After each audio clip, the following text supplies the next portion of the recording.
The bread, the smoking section, and the joy you're afraid you'll lose.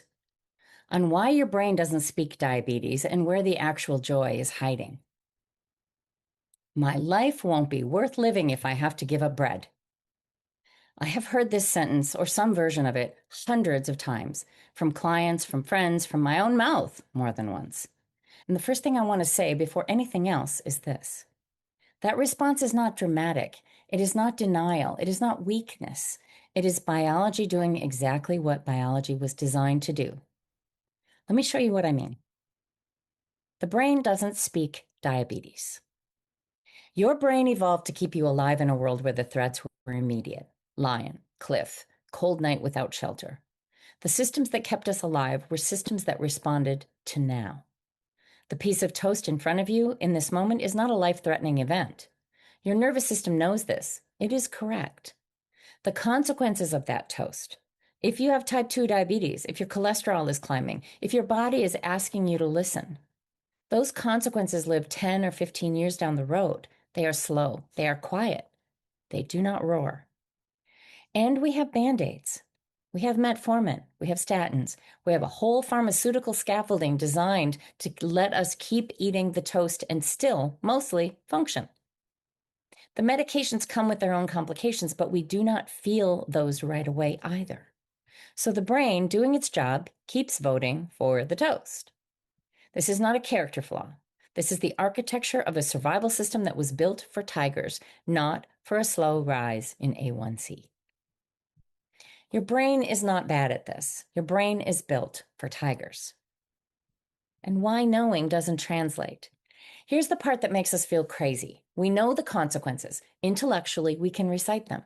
Type 2 diabetes is not a small thing. It changes your eyes, your kidneys, your circulation, your cognition. We know. But knowing lives in one part of the brain. The part that reaches for the toast lives somewhere else entirely. The prefrontal cortex, the part that can hold a 10-year time horizon, weigh long-term risk, imagine a future self, is a relatively recent addition to human equipment. It's also the first part to go offline under stress, exhaustion, blood sugar dips, or emotional activation. The minute your nervous system flags any kind of threat, the conversation gets handed over to older, faster systems that have one job: get me through the next 10 minutes.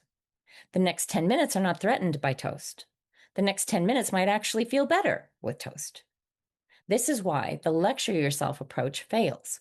You are trying to send a memo from a part of your brain that is offline to a part of your brain that does not read memos. What this means in practice: fear, even legitimate medical fear, is a terrible long-term motivator. Fear pulls cortisol up. Cortisol pulls the prefrontal cortex offline. The exact part of your brain you need in order to choose differently is the part that disappears under fear. The work is not to know the consequences harder. You already know. The smoking question. Here's the other piece, the one that makes this even harder. We do not just want the bread for the bread.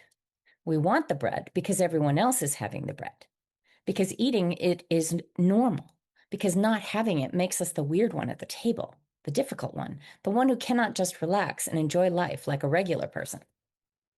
I want to sit with the word normal for a minute. 20 years ago, people smoked indoors. They smoked in restaurants while you were eating. They smoked on airplanes. Sealed metal tubes 30,000 feet in the air, recirculating cigarette air for hours. They smoked in hospital waiting rooms, in offices, at your kid's bowling birthday party. Nobody thought twice about it. That was normal. Now, if someone lit up at the next table, you would think they had lost their mind. What we call normal is just a snapshot of what a culture hasn't figured out yet. Normal is not neutral. Normal is not healthy. Normal is whatever we collectively have not paused to question. We are right at the edge of a similar shift around ultra-processed food. The research is piling up. The connection between what we eat and how our brains work, anxiety, depression, focus, sleep, the slow march toward chronic disease, is becoming impossible to ignore. We are starting to wake up to the fact that the food in the middle aisles of the grocery store is not actually food in the way our biology understands food. But we are not all the way there yet. So, if you are someone whose body is asking you to step out of normal, because your blood work is asking, because your nervous system is asking, because some quieter part of you is asking. You are going to feel that strangeness, that separateness, that sense of being the one who cannot just relax. You are not being difficult. You are being early.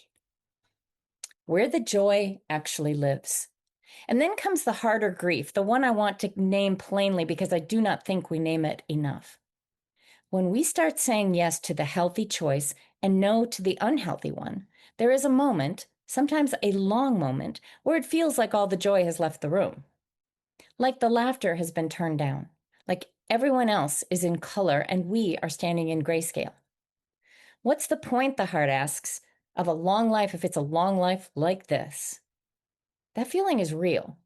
I'm not going to talk you out of it. It is grief.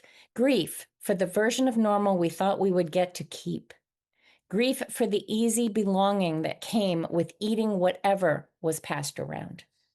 Grief for an inner child part who just wanted to be unencumbered, who is genuinely sad about all of this and has every right to be. But here's what I want to offer alongside the grief. When we are food-centric, when the bread, the dessert, the wine, the snack, the next meal is the organizing center of our gathering, we are not actually present for most of what is happening at the table. We are tasting, we are anticipating the next bite, we are managing the chemistry of the food in our system. We are already half thinking about what we will eat later. And often we are slightly checked out, pleasantly checked out, but checked out. The giggle of a niece halfway down the table, the way your friend's eyes go soft when she talks about her mother, the look your partner gives you across the room when something gets funny, the pause in the conversation where someone almost says the harder, truer thing. These are the actual joy of being alive, and they have nothing to do with the bread. I am not saying food does not matter. Food is one of the great pleasures. Sharing a meal is one of the most ancient, most human things we do. The question is not whether food belongs at the gathering.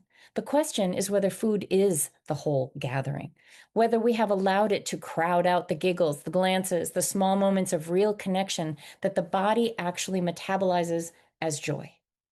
When we step back from the food being the center, we are not subtracting joy. We are making room for the joy that was already there, that we were too full to feel. The room doesn't go gray. The room goes into focus.